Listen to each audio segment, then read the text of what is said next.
விஜய் அண்ணாவா ஒரு பட நடிகராக ரொம்ப நல்லாவே பிடிக்கும். நடித்த படத்துலேருந்து நம்ம பார்த்துட்டு வரோம். பொலிட்டீஷியனாக இன்னும் அவருக்கு பேஸே தெரிலங்கிறத நான் சொல்லுவேன். எழுத்துக்களால் எழுதப்பட்டவள் அல்ல நான், விதியால் செதுக்கப்பட்டவள் நான். வாய்ப்பே இல்லைங்க கிளாமருக்கு. ஏன் அப்படின்னா நான் ரியலாகவே போல்டு பர்சன். அதனால கொஞ்சம் வில்லத்தனமான கேரக்டர்லாம் கொடுத்தா ஒரு தென்றல் புயலாகி வருது, அந்த மாதிரி தான் நம்ம லைஃபு. ஓகே, அந்த லெவலுக்கு இறங்கி தான் வேலை செஞ்சதுனால தான் இன்றைக்கி இந்த அளவுக்கு இருக்கும். ரியலாக சொன்னோன்னா எனக்கு எங்கள் ஃபேமிலி சப்போர்ட்டில் யாரும் கிடையாது. ஃபேமிலி சப்போர்ட் யாரும் கிடையாதுன்னா, நீ பண்ண வேண்டாம்னு யாரும் சொல்லலை, நீ இது பண்ணக்கூடாது, இதுக்கு வந்து உனக்கு நாங்கள் தடை பண்ணுறோன்னு சொல்ல, ஆனால் நீ பண்ணணும்னு சொல்லலை. Welcome to the show spotlight. நானும் உங்கள் சதீஷ். இன்றைக்கி நம்மளோட ஷோவில் ஆக்ட்ரஸ் ஜானகி தான் இருக்காங்க. வாங்க பார்க்கலாம்.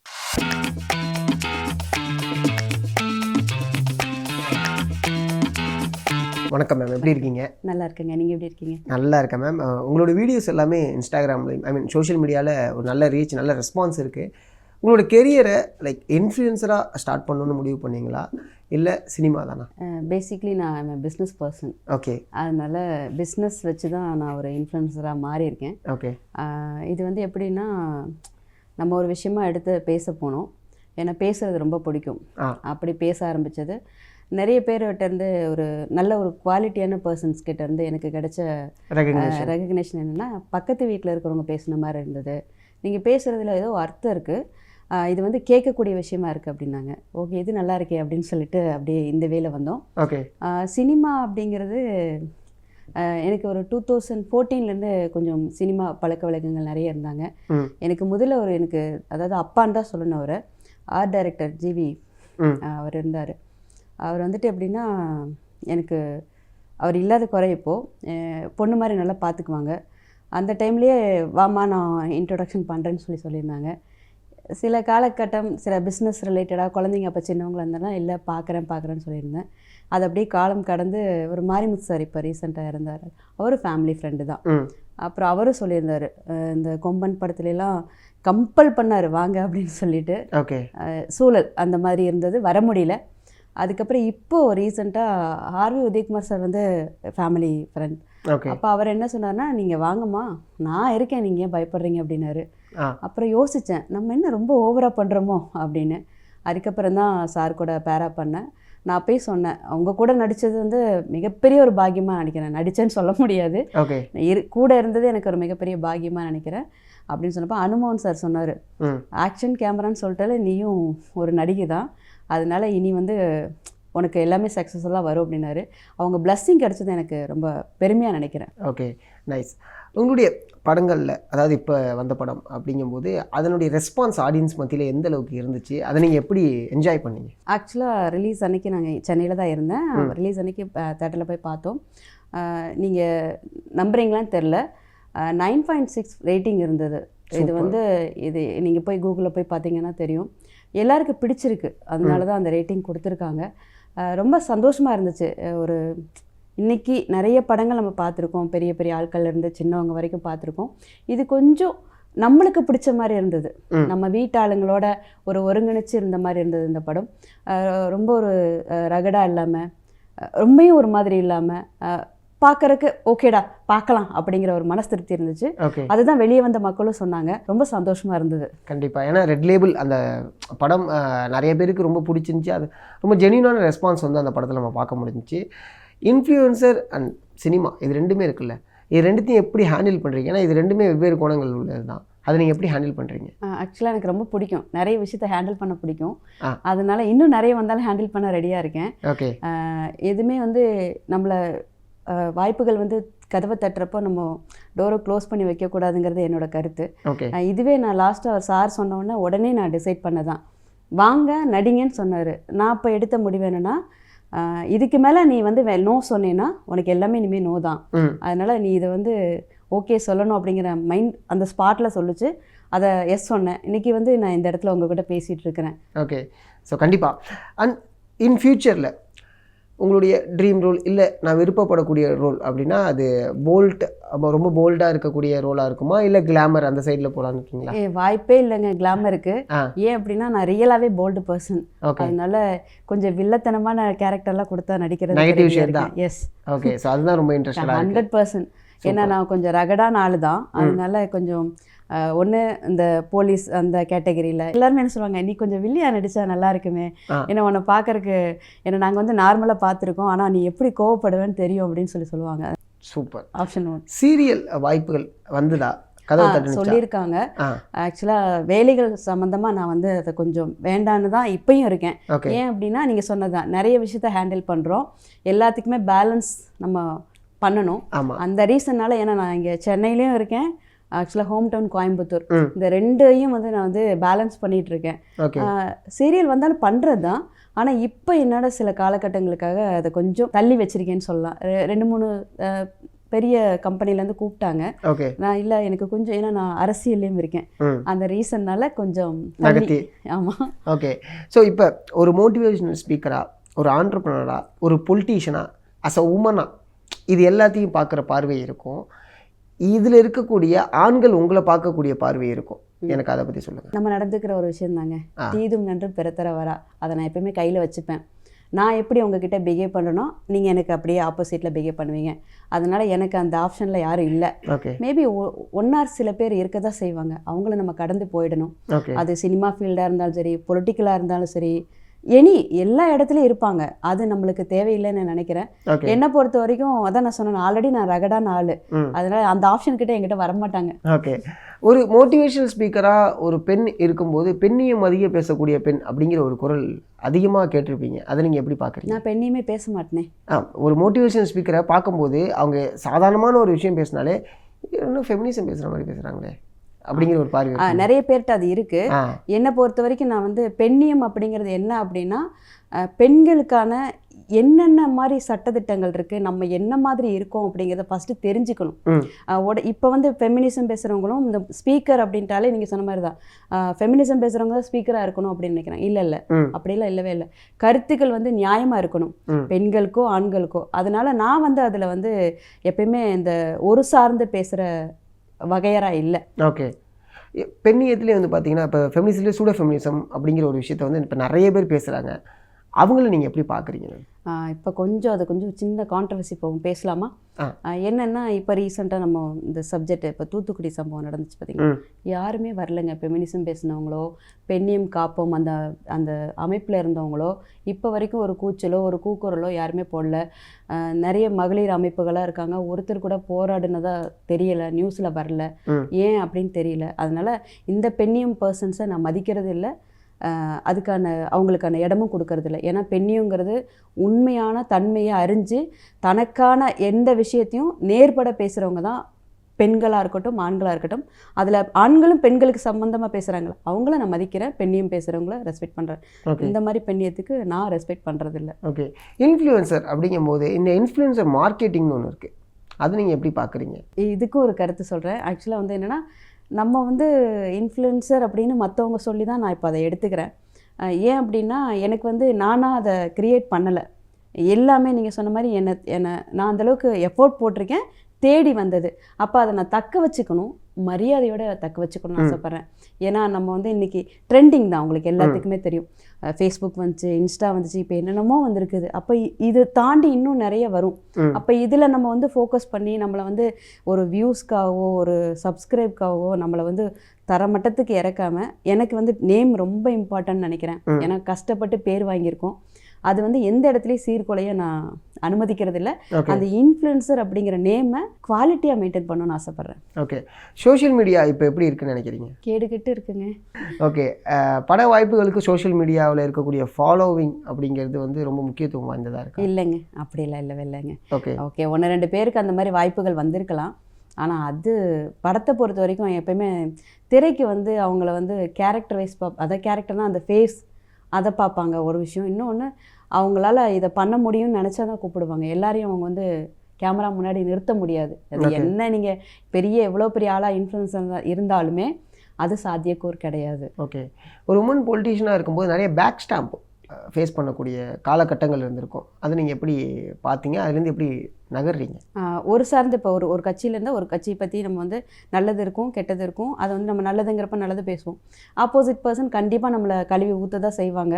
அதை அக்செப்ட் பண்ணி தான் ஆகணும், வேறு வழியே இல்லை. ஏன்னா பப்ளிக்கில் வந்துட்டாலே உங்களுக்கு தெரியும், இன்றைக்கி வந்து நம்ம வீட்டு ஆளுங்க பேசுகிறத விட வெளி ஆளுங்க தான் என்னமோ நம்ம ஜாதகத்தையே தெரிஞ்ச மாதிரி, நம்ம எனக்கு பிறந்ததுலேருந்து எல்லாத்தையுமே நான் வளர்ந்த வரைக்கும் இன்றைக்கி வரைக்கும் நான் என்ன பண்ணிகிட்ருக்கேங்கிற மாதிரி கமெண்டில் பேசுவாங்க, வைப்பாங்க. இந்த கமெண்ட் அப்படிங்கிற செக்ஷனுக்குள்ளேயே போக மாட்டேன். ஏன் அப்படின்னா தெரியும் நம்மளுக்கு. அப்போது அதை கடந்து போகிறது நிறைய சொல்லுவாங்க, இங்கே பாரு உனக்கு இப்படி போட்டிருக்காங்க.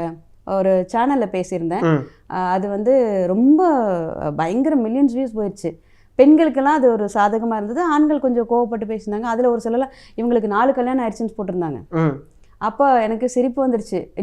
நான் வந்து பதில் சொல்லலை, கீழே இன்னொருத்தவங்க போடுங்க, ஓ எல்லா கல்யாணத்துக்கு நீ போய் தாலி எடுத்து கொடுத்தேன்னு கேட்டிருக்காங்க.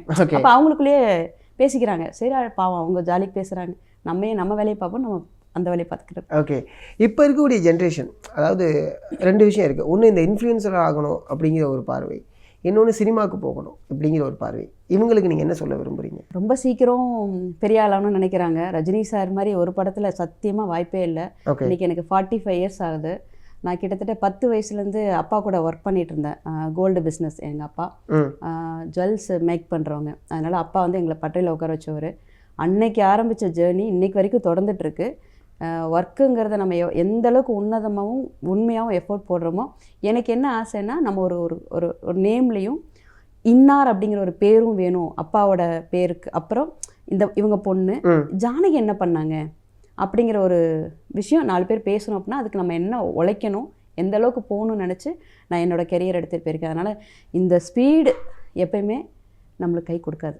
ஓகே, உங்களுடைய ஆரம்ப காலகட்டம், அதாவது வெளிச்சம் படாத ஒரு நாட்கள்னு இருக்கும்ல, நம்ம யாருன்னு தெரியாத, மக்களுக்கு தெரியாத ஒரு நாட்கள், அப்போ நீங்கள் யார் என்ன பண்ணிட்டு இருந்தீங்க?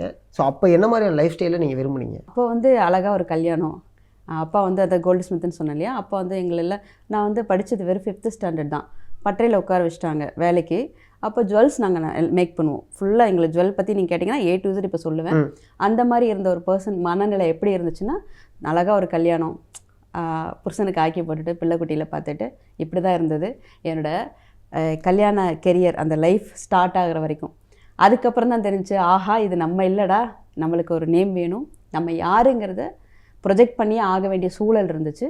அப்போது நம்மளோட அந்த உள்ளே இருக்கிற இன்னொரு ஜானகி வெளியில் வந்தாங்க. ஓகே, ஃபேமிலி சப்போர்ட் அப்படிங்கிறது எப்படி இருந்துச்சு? ஏன்னா சோஷியல் மீடியா ஒரு பப்ளிக் மீடியம்குள்ளே நம்ம இருக்கோம் அப்படின்னா ஃபேமிலி சப்போர்ட் ரொம்ப இம்பார்ட்டண்ட்டாக இருக்கணும். அவங்க நிறைய விதத்தில் சப்போர்ட் பண்ணணும். உங்களுக்கு எப்படி இருந்துச்சு? உண்மையை சொல்லணுமா பொய் சொல்லணுமா? உங்களுக்கு உண்மையை சொல்லணும்னு தோணுச்சுன்னா உண்மையை சொல்லுங்கள், இல்லை பூசி மழுப்பலானா போய் சொல்லலாம். ஓகே, ஆக்சுவலாக ஃபேமிலி சப்போர்ட்னு பார்த்தீங்கன்னா எங்கள் வீட்டில் ரொம்ப ட்ரெடிஷ்னல். அப்போயுமே அதை சொல்லலாம், அப்பா பெரிய பிள்ளையானா வீட்டை விட்டு வெளியில் அனுப்ப மாட்டாங்க. கோல்டு ஸ்மித்துங்கனால அந்த சரௌண்டிங்குள்ளே எங்கள் ரிலேட்டிவ் சர்க்கிளில் தான் நம்மளை தெரியும். கல்யாணம் பண்ணி போன இடத்துலையும் அவ்வளோவா வந்து நம்மளுக்கு ஒன்றும் சப்போர்ட்லாம் கிடையாது, வெளியிலலாம் போக முடியாது. ஓகே, புதிய ஒரு ரேவதி படம் இருக்கும், ஒரு தென்றல் புயலாகி வருது, அந்த மாதிரி தான் நம்ம லைஃபு. ஓகே, அந்த லெவலுக்கு இறங்கி தான் வேலை செஞ்சதுனால தான் இன்றைக்கி இந்த அளவுக்கு இருக்கும். ரியலாக சொன்னோன்னா எனக்கு எங்கள் ஃபேமிலி சப்போர்ட்டில் யாரும் கிடையாது. ஃபேமிலி சப்போர்ட் யாரு கிடையாதுன்னா, நீ பண்ண வேண்டாம்னு யாரும் சொல்லலை, நீ இது பண்ணக்கூடாது, இதுக்கு வந்து உனக்கு நாங்கள் தடை பண்ணுறோன்னு சொல்ல, ஆனால் நீ பண்ணுன்னு சொல்லலை. ஓகே, அப்போது நான் என்ன டிசைட் பண்ணோன்னா, அவங்க பண்ண வேண்டாம்னு சொல்லிட்டாங்க, அப்போ நம்ம பண்ணணும். பண்ண வேண்டான்னு யாரும் நம்மளை தடுக்கலை. அப்போ நம்ம முயற்சியை வந்து அவங்க சொல்லுவாங்க, அவங்க அக்செப்ட் பண்ணட்டும், அது வரைக்கும் வெயிட் பண்ணோன்னா எனக்கு 80 வயசு ஆகிடும், நான் இருப்பேனான்னு தெரியாது. அப்போ நம்மளோட கெரியரை நம்ம பார்ப்போம், லாபமோ நஷ்டமோ எல்லாமே என்ன சார்ந்ததாக இருக்கட்டும்னு சொல்லிட்டு களத்தில் இறங்கிட்டேன். உங்களுடைய ஃபாலோவர்ஸுக்கு நீங்கள் சொல்லக்கூடியது என்னவா இருக்கும்? எங்கேயுமே உண்மை பேசுங்க, உண்மை என்றைக்குமே நம்மளை காப்பாற்றும். பொய்ங்கிறது வந்து விளையாட்டுத்தனமாக நம்ம சொல்லிடுவோம், ஆனால் அதை காப்பாற்ற ரொம்ப கஷ்டப்படணும். அதே மாதிரி நீங்கள் என்ன வாங்கணும்னு நினைக்கிறீங்களோ அதை உங்கள் மனசுக்குள்ளே நீங்கள் நினச்சிட்டே இருந்தீங்கன்னா உங்களை அதை விட பெஸ்ட்டு இடத்துக்கெல்லாம் அதை கூட்டிகிட்டு போயிடும். ஆனால் அதை விட்டுட்டு நம்ம என்ன பண்ணோம், ரொம்ப கொலாப்ஸ் ஆகிட்டே இருப்போம். இப்போ ஒரு சில வேலை நம்ம எடுக்கணும்னு நினச்சிருப்போம், அதை தாண்டி இன்னொரு வேலை பெஸ்ட்டாக இன்னொருத்தங்க யாராவது பண்ணிட்டு இருப்பாங்க, அதை நோக்கி நம்ம போவோம். அது வேண்டாம். அது இல்லாமல் நீங்கள் என்னவா நினைக்கிறீங்களோ அதை நினச்சிட்டே நீங்கள் அதோட படி ஒவ்வொரு ஸ்டெப்பாக ஏறுறப்போ தோல்வி இருக்க தான் செய்யும். பேஸ் இப்போ என்னோட 10 வயசில் ஆரம்பித்த கெரியர் இன்றைக்கி 35 வருஷம். இதில் எவ்வளோ இழப்புகள் இருக்கும், எத்தனை நம்ம அசிங்கப்பட்டிருப்போம் நிறைய விஷயத்துக்கு. ஆனால் இலக்குங்கிறது ஒரு விஷயத்தை நம்ம தீர்மானிச்சிட்டோம் அப்படின்னாலே கண்டிப்பாக அந்த இடத்துக்கு போயிடுவோம். ஓகே, அடுத்தடுத்த சினிமா வாய்ப்புகள் வந்துக்கிட்டு இருக்கா, பேசிக்கிட்டு இருக்கீங்களா? ரெண்டு மூவி பேசியிருக்காங்க, தெலுங்குலேயும் பேசியிருக்காங்க. ஆக்சுவலாக எனக்கு மதர் டங் தெலுங்கு, அதனால் ரொம்ப இன்ட்ரெஸ்டடாக இருக்கேன். ஒரு மூவியில் ஹீரோயினுக்காக வெயிட் பண்ணிகிட்ருக்காங்க, அவங்க படமெல்லாம் பண்ணி கதையெல்லாம் சொல்லிட்டாங்க. நானும் வெயிட்டிங்கில் இருக்கேன், ஏன்னா அவங்க கூடயே பயணிக்கிற ரோல் அப்படின்னு சொல்லியிருக்காங்க. அதனால் அந்த விஷயத்துக்காக வெயிட் பண்ணிகிட்ருக்கேன். வந்தால் கண்டிப்பாக பண்ணுவேன். கண்டிப்பாக. இடையில சொன்னீங்க தங்கத்தை பற்றி எது வேணால் கேளுங்க சொல்லுவோம் அப்படின்னு. தங்கம் விலை எவ்வளோ குறையும் இதுக்கப்புறம், இல்லை இனிமேல் ஏறுமா? இப்போ வார் நடந்துட்டுருக்குது, ஃப்ளக்சுவேஷனில் இப்போ இருக்குது, உங்களுக்கு தெரியும். கிட்டத்தட்ட 17,000-18,000 இருந்தது, இப்போ 14 சம்திங் இருக்குது. இந்த வார் முடிஞ்சதுக்கப்புறம் திரும்ப ஹை ஆகும். ஆமாம், 20,000 இப்போ ரீச் பண்ணோம். அதுக்கப்புறமா நீங்கள் பார்த்தீங்கன்னா 25 வரைக்கும் வரும் பர் கிராம். ஏன் அப்படின்னா நம்மளோட எல்லாருமே இப்போது ஒவ்வொரு கண்ட்ரிலையும் வந்து தங்கத்தை வந்து வேல்யூபிள் பண்ணி தான் இன்றைக்கி தங்கத்தோட மதிப்பு இருக்குது. நம்ம நாட்டில் அவங்கள விட தங்கம் நிறைய இருக்குது, ஆனால் எல்லாமே உள்ளே இறுக்கி வச்சுருக்கறனால அந்த மதிப்பை வந்து சரியாக நம்மளால் ஃப்ளக்சுவேஷன் பண்ண முடியாமல் இந்த தங்க விலை உயர்வுக்கு மிக காரணம் உண்டு. ஓகே, தங்கம் வாங்குறதா இருந்தால் இப்போ இப்போயே வாங்கி வச்சுக்கோங்க, தாராளமாக, நல்லது தான், சேஃப் தான். இதுக்கப்புறம் வாங்கினா ரேட் அதிகமாக தான். ஆமாம், இப்போ வாங்குறது கரெக்டான சுச்சுவேஷன், நீங்கள் வாங்கிக்கிறது மஸ்ட்டு. ஓகே, என்னுடைய பார்வை அடுத்த கட்டத்துக்கு நகரப்போகுது. நான் இந்த விஷயம் தான் அடுத்து பண்ண போகிறேன்னா என்னவாக இருக்கும்? ஆக்சுவலாக எனக்கு பிஸ்னஸ் ரொம்ப பிடிக்கும், என்னோடய கோலே அதுதான். நான் அதுக்கான முயற்சியிலே இப்போது ஈடுபட்டுருக்கேன். என்னோடதை வந்து இன்னும் கொஞ்சம் பெரிய கம்பெனியாக நான் ஸ்டார்ட் பண்ணணும். நிறைய பேருக்கு அதில் ஒர்க்கு கொடுக்கணும். அதில் வந்து விமன்ஸ் ஃபஸ்ட்டு ப்ரிஃபரன்ஸாக இருக்காங்க. ஏன் அப்படின்னா இன்றைக்கி நிறைய சூழல் சம்மந்தமாக மென் வந்து நிறைய வீட்டில் இருந்தும் இல்லாத மாதிரி இருக்காங்க. அவங்களுக்கு சப்போர்ட் பண்ணணும்னு நினைக்கிறேன். ஓகே, இப்போ நீங்கள் சொன்னதில் இன்னொரு பர்ஸ்பெக்டிவ் இருக்குது. நிறைய இடத்துல இதை சமூக வலைதளங்களில் பார்க்க முடியுது. அதனால் இந்த கேள்வியை கேட்குறேன். இந்த திருமண வாழ்க்கையில் அதிகமாக பாதிக்கப்படக்கூடியது ஆண் தான், அது வெளில தெரிய மாட்டேங்குது, சட்டத்துக்கு தெரியும் அப்படிங்கிற ஒரு வார்த்தையை சமீப காலங்களில் கொஞ்சம் பார்க்க முடியும். அதை நீங்கள் எப்படி பார்க்குறீங்க? ஆக்சுவலாக நானே பேட்டி கொடுத்துருக்கேன். ஆக்சுவலாக ஆண் தான் நிறைய இடத்துல பாதிக்கப்படுறாங்க, ஆனால் அது தெரிய மாட்டேங்குது. அது வந்து உண்மை தான். ஆனால் தெரிகிற இப்போ சம்பவங்கள் பார்த்திங்கன்னா நிறைய வந்து ஆண்கள் வந்து பெண்களை வந்து இப்போ ரீசண்டாக ஒரு ஒரு ஒரு 10 days ஒரு பார்த்திங்கன்னா அடுத்தடுத்து இந்த போதையினால் நிறைய விஷயங்கள் போயிட்டுருக்கு. அதனால் ஆண்கள் வந்து கண்டிப்பாக நீங்கள் என்ன சொன்னாலும் சொல்லுங்கள், இன்றைக்கி வந்து இந்த ரிவெஞ்ச் எடுக்கிறங்கிற பேரில் பெண்கள் வந்து ஆண்களை ரொம்ப பாடப்படுத்துகிறாங்கன்னு தான் நான் சொல்லுவேன். எந்தெந்த வகையில்? கல்யாணங்கிற பேரில் பண்ணிவிட்டு அப்புறம் அவங்கள வந்து எங்கே இருக்க, என்ன பண்ணுற, ஒரு சுதந்திரம் இல்லாத ஒரு விஷயமா அவங்கள கேரிங் பண்ணுறேங்கிற விஷயத்தில் அவங்கள மீறி அவங்க வந்து அவங்கள ரொம்ப அட்டாக் பண்ணுறாங்களோங்கிற மாதிரி இருக்குது. ஓகே, ரொம்ப பிடிச்ச ஒரு நடிகர் அப்படின்னா அது யாராக இருக்கும் உங்களுக்கு? எனக்கு ஆக்சுவலாக எப்படி சொல்லுன்னு தெரியல. எல்லாரையும் கதைப்படி நீங்கள் ஒரு புது பர்சன் கூட அந்த கதையில் நல்லா நடிச்சிருந்தா எனக்கு ரொம்ப பிடிக்கும். பிடிச்சவங்க அப்படின்லாம் இல்லை. ஏன்னா இன்னைக்கு சின்னதில் ரொம்ப பிடிச்சவங்க வந்து விஜய் தான். இப்போ எப்படி விஜயோடைய அரசியல் பயணத்தை நீங்கள் ஒரு பொலிட்டீஷியனாக இருக்கிறனாலையும் கேட்குறேன். இப்போ தான் பேசிட்டு வந்தேன், திரும்ப பேசுகிறேன், தப்பு இல்லை. விஜய் அண்ணாவா ஒரு பட நடிகராக ரொம்ப நல்லாவே பிடிக்கும். நடித்த படத்துலேருந்து நம்ம பார்த்துட்டு வரோம். பொலிட்டீஷியனாக இன்னும் அவருக்கு பேஸே தெரிலங்கிறத நான் சொல்லுவேன். இன்னும் கொஞ்சம் அவர் ஸ்ட்ராங்காக இருக்கணும். டைலாகாக பேசாமல் உணர்வுபூர்வமாக பேசலாம்னு நினைக்கிறேன். ரொம்ப கான்ட்ரவர்சியாக சில விஷயங்களை டக்குன்னு பேசிடுறாரு. அப்புறம் அதுக்கப்புறம் ரொம்ப குட்டி குட்டி வீடியோ போட்டு ஷார்ட் வீடியோ போட்டுறாரு. அது வந்து தப்பு. ஏன்னா வீடியோ போடுறாரா? அந்த இதுக்கு போட்டிருந்தாரு, 40 பேர் இறந்தது, கரூருக்கு மட்டும் தான் போட்டாரு. ஆமாம், அதுக்கு மட்டும் தான் போட்டிருக்காரு. இப்போ அந்த ஷார்ட் வீடியோ மாதிரி இதை இப்போ மகளிர் டீமுக்கெல்லாம் இப்போ பேசியிருக்காரு. அது வந்து அதுக்கு இன்னமும் ஒரு வேர்டு சொன்னார், ஒர்த் இல்லை அப்படிங்கிற வார்த்தை. இந்த வார்த்தையெல்லாம் மேடையில் நின்று ஒரு தலைவன் பேசக்கூடாது. அது எதுக்காக சொல்லியிருந்தாரு அப்படின்னா, அவர் ஒய்ஃப் டிவோர்ஸ் கேஸ் சொல்லியிருந்தாரு. அது வந்து ஒரு தலைவன் அந்த இடத்துல பேசக்கூடாது. ஒரு நாளைக்கு தமிழகத்தை ஆள போகிறேங்கிற ஒரு மனசில் நீங்கள் வச்சுட்டு தான் அந்த இடத்துல நிற்கிறீங்கன்னா அந்த வார்த்தையை அந்த இடத்துல நீங்கள் பயன்படுத்தக்கூடாது. அத்தனை விமன் இருக்காங்க, இதெல்லாம் அந்தளவுக்கு ஒர்த் இல்லை, நான் டீல் பண்ணிக்கிறேன்னு சொல்கிற வார்த்தை வந்து அப்போது வந்து நான் என்ன கேட்பேன்னா, கீழே இருக்கிற பெண்கள் அவங்க வீட்டில் அவங்க ஹஸ்பண்ட் வந்துட்டு அவங்க யாராவது ஒருத்தர் இந்த மாதிரி கூட போயிட்டு டிவோர்ஸ்க்கு அவங்க அப்ளை பண்ணால் அவங்க ஒய்ஃபை ஒத்துப்பாங்களா? அந்த மாதிரி அவங்க வீட்டு ஆள் சொன்னா ஆனால் அதை வந்து வெளியில் வந்து எங்கள் அண்ணன் சொல்லிட்டாரு, எங்கள் அண்ணன் ஒர்த் இல்லைன்னு சொல்லிட்டாருங்கிறாங்க. இது வந்து கோமாளித்தனமாக இருக்குது. அதனால அண்ணாவும் மேடை நாகரிகம்னு ஒரு வார்த்தை இருக்குது, அந்த நாகரிகம் கருதி அந்த வார்த்தையை பேசணும். இங்கே கீழே இருக்கிறவங்களும் நாகரிகம் தெரிஞ்சு மீடியாவில் தெரியணுங்கிறக்காக கெக்கப்புன்னு பேசிடுறாங்க. ரொம்ப கேவலமாக போயிட்டு இல்லை. கண்டிப்பாக அதுதான். இவனுக்கு 2 பொண்டாட்டி, அவனுக்கு 2 பொண்டாட்டி, எங்கள் அண்ணனுக்கு வச்சுருந்தா என்ன அப்படிலாம் கேள்விகள்லாம் கேட்டு அந்த பொண்ணு எங்கள் அண்ணனுக்கு நான் பொண்டாட்டியாக இருக்கேங்குது. இது எப்படி பேசுகிறது இல்லை. அப்போ அந்த பொண்ணுக்கு சுய அறிவு இருக்கா? அது தெரில. நாங்கள் இருந்துட்டு போகிற பெண்ணு அப்படிங்கிறாங்க. பப்ளிக்கில் இது பேசிடுறாங்க. அவங்க வீட்டில் போயிட்டு அவங்க அம்மா அப்பாலாம் இதை எப்படி எடுத்துப்பாங்கன்னு தெரியல. ஓகே, அடுத்து இன்னொரு விஷயம் இருக்குது. என்னென்னா, ஒரு பொலிட்டீஷியன் ஆகணும் அப்படிங்கும்போது என்னென்ன விஷயங்கள் ரொம்ப முக்கியம்? ஏன்னா இப்போ இருக்கக்கூடிய யங்ஸ்டர்ஸ் பொலிட்டிக்கல் பேசுகிறாங்க, பட் பொலிட்டீஷியனாக ஆவாங்களா அப்படிங்கிற ஒரு கேள்வி இருக்குது. அதை நீங்கள் எப்படி பார்க்குறீங்க? இப்போ இருக்கிற யங்ஸ்டர்ஸ் வந்து பொலிட்டிக்கல் பேசுகிறாங்கன்னா பொலிட்டிக்கல் என்ன பேஸ் பேசுகிறாங்கன்னு தெரியல. ஏன்னா இப்போ ஒரு கட்சி சார்ந்து மட்டுமே பொலிட்டிக்கல் கிடையாது. பேஸ் என்ன, பொலிட்டிக்கல்னா என்ன, அரசியல்னா என்ன? இப்போ நம்ம ஊரில் சொல்கிறதுனா அரசியல்னா சாக்கடை. அப்போ அந்த சாக்கடை யார் சுத்தம் பண்ணுவா? அரசியல் இருந்தவங்க தான் இன்றைக்கி எல்லாம் பணக்காரங்க. யார் சாக்கடைன்னு சொன்னது? நீ விழுந்து அதில் பணக்காரன் ஆகலாம், ராஜ்யமும் பண்ணலாங்கிறது தான் அரசியலோட அமைப்பு. ஆனால் அதை நார்மல் பர்சனுக்கு சொல்லிக் கொடுக்குறது என்னன்னா சாக்கடைன்னு சொல்லி கொடுக்குறாங்க. ஃபஸ்ட்டு அதை மாற்றணும். அதனால் அதை மாற்றிட்டாலே ஆட்டோமேட்டிக்காக அரசியல் என்னன்னு தெரிய வரும். இன்றைக்கி இருக்கிற யங்ஸ்டர்ஸ் வந்து முழுசாக அரசியல் படிங்கன்னு சொல்கிறேன். இந்த ஒரு சார்ந்து இப்போ நான் ஒரு கட்சியில் இருக்கேன், நீங்கள் ஒரு கட்சி, அப்படி வேண்டாம். அரசியல்னா என்ன? நம்ம வந்து இந்தியாவோட கலாச்சாரம், இந்தியாவோட டெவலப்பிங் அப்படின்னா அரசியல் தான். நீங்கள் அரசியலை வச்சு தான் உலக நாட்டில் பேச முடியும். அப்போ அந்த உலக நாட்டோட அரசியலும் இந்திய அரசியலும் எந்த சமநிலையில் இருக்குது, நம்மளோட அரசியல் தன்மை எந்த அளவுக்கு நம்ம மேலெடுத்துகிட்டு போகலாம் அப்படிங்கிறத நம்ம தெரிஞ்சுக்கிட்டு தான் அரசியல் பேசணும், அரசியலில் உள்ள வரணும், அரசியலாளராக மாறணும். ஓகே. பிடித்த இயக்குனர்? பாரதி ராஜா சார் பிடிக்கும், பாலச்சந்தர் சார் பிடிக்கும், அப்புறம் வெற்றிமாறன் சார் பிடிக்கும். நிறைய சொல்லிகிட்டே போகலாம். ஏன்னா எனக்கு வந்து அந்த நம்மளோட கலாச்சாரம் சார்ந்த வேரூனி யாரெல்லாம் நம்மளோட கலாச்சாரத்தை மேலே தூக்கிட்டு வராங்களோ அவங்கள எல்லாத்தையுமே எனக்கு ரொம்ப பிடிக்கும். ஓகே. ஒரு தாக்கத்தை ஏற்படுத்தின ஒரு படம் அப்படின்னா என்ன? தாக்கத்தை ஏற்படுத்தின படம் மனதில் உறுதி வேண்டும். எதனால? அவங்க வந்து ஆக்சுவலாக சுகாசினி அவங்க வந்து விமனாக இருந்து ஒரு குடும்பத்தை சுமப்பாங்க. அது இன்றைக்கி நிறைய விமன் பண்ணுறாங்க. அதே மாதிரி அவங்க 2 ஸ்டெப் ஏறுவாங்க, 4 ஸ்டெப் அவங்க கீழே இறங்குற மாதிரி அந்த சீனில் ஒரு பாட்டில் வரும். அது நிறைய பேரோட லைஃப்பில் நடந்திருக்கு, என்னோடய லைஃப்லேயும். என்னோடய ஃபேவரட் சாங்குன்னு பார்த்தீங்கன்னா மனதில் உறுதி. ஏதாவது எனக்கே ஒரு மாதிரி ஒரு சங்கடமோ ஒரு மாதிரி மனசு ஒரு மாதிரி சஞ்சலப்பட்டுட்டு இருக்குன்னா டக்குன்னு அந்த பாட்டை ஒரு 2 செகண்ட் கேட்பேன். என்னோட மேக்ஸிமம் ஏதாவது அவார்டு ஃபங்க்ஷன் நீங்கள் பார்த்தீங்கன்னா தெரியும், அந்த பாட்டு இருக்கும். ஒவ்வொருத்தவங்களுக்கும் வாழ்க்கையில் வந்து ஒரு தத்துவமோ ஒரு ப்ராவர்ப் வந்து அவங்க ஃபாலோ பண்ணிப்பாங்க. உங்களோட லைஃப்பில் அது என்னது? என்னோட தத்துவம் தீதும் நன்றும் பிற தரவாரா. இதுதான் எப்போது. ஏன் அப்படின்னா நான் ஒரு பிரச்சனை எனக்கு வந்துருச்சுன்னு சொல்ல மாட்டேன். அந்த பிரச்சனைக்கு உரிய இடத்துல நான் போய் நின்றுட்டேன், உரிய இடத்துல இருந்து கிரியேட் ஆகிட்டேன். நான் அந்த இடத்துல போய் இருந்ததுனால தான் எனக்கு அந்த பிரச்சனை கிரியேட் ஆச்சுன்னு நான் உணர்ந்து சில நேரங்களில் நம்ம உணர வைக்கும். அதை உணர்ந்துட்டோம்னாலே அந்த இடத்துல இருக்கும். இதே மாதிரி நல்லது வந்துச்சுன்னா இப்போ நம்ம 2 விஷயம் பேசுவோம். ஐயோ சாமி எனக்கு இந்த பிரச்சனை வந்துருச்சு அப்படின்னு சொல்லுவோம். ஏன்டா இந்த பிரச்சனை வந்துச்சுன்னு சொல்லுவோம்.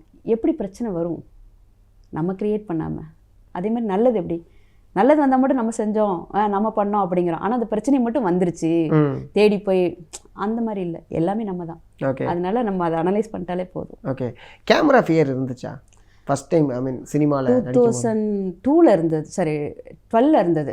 ஓகே. அதுக்கப்புறம் நான் கேமரா பற்றிலாம் எனக்கு பெரிய ஃபியர் இல்லை. ஏன் அப்படின்னா நம்ம பழகிட்டோம் இல்லையா, அதனால அதுலேருந்து அது பிரேக் ஆயிடுச்சு. இப்போ படம் நடிக்கும் போது அது உங்களுக்கு இல்லை. அது ரெண்டாவது அது நிஜமாக சொல்கிறேன், எனக்கு இந்த டீம் வந்துட்டு காட் கிஃப்ட்னு தான் சொல்லுவேன்.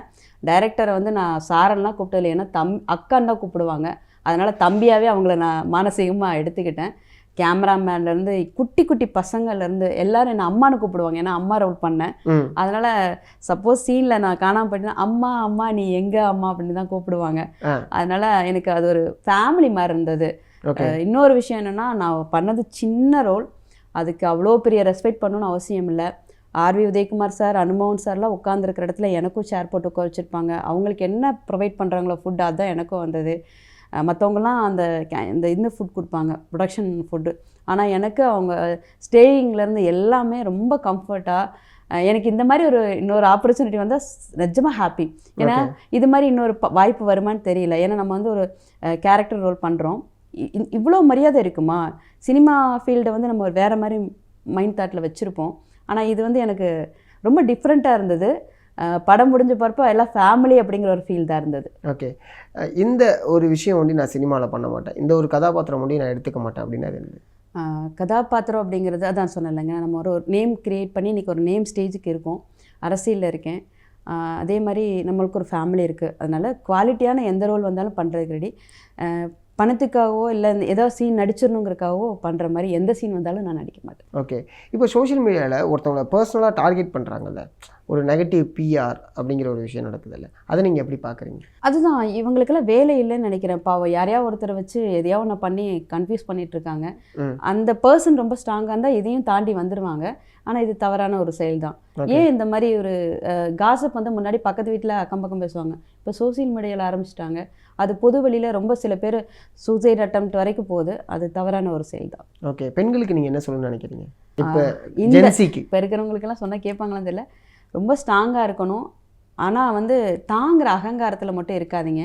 சம்பாத்தியம் வந்து ஒரு காலத்தில் வந்து பெண்களுக்கு வேணுங்கிறது உங்களோட சேமிப்பையும் நீங்கள் உங்கள் கை, அதாவது நீங்களாக இருக்கணுங்கிறதுக்காக கொடுத்தது. இன்றைக்கி ஆனால் அந்த சம்பாத்தியத்தை நீங்கள் மிஸ்யூஸ் பண்ணுறீங்க.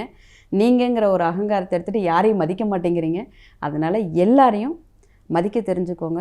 ரெஸ்பெக்டடாக இருங்க, உங்களுக்கு ரெஸ்பெக்ட் தானே வரும். இறுதியாக ஒரு கேள்வி கேட்டுக்கிறேன். என்ன அப்படின்னா, மோட்டிவேஷனல் ஸ்பீக்கராக இருக்கீங்க, ஆண்டர்ப்ரனராக இருக்கீங்க, பொலிட்டீஷியனாக இருக்கீங்க, ஆக்டராக இருக்கீங்க, ரைட்டராக இருக்கீங்க. இதில் எது என் மனசுக்கு ரொம்ப நெருக்கமாக நான் ரொம்ப பிடிச்சி பண்ணுறது எது? இன்னொன்று, கட்டாயத்தின் பேரால் சில வேலைகள் நான் பண்ணுறேன் அப்படின்னா அது என்ன? இல்லை, எதுவுமே இல்லை. ஏன் அப்படின்னா எல்லாமே எனக்கு பிடிச்சது.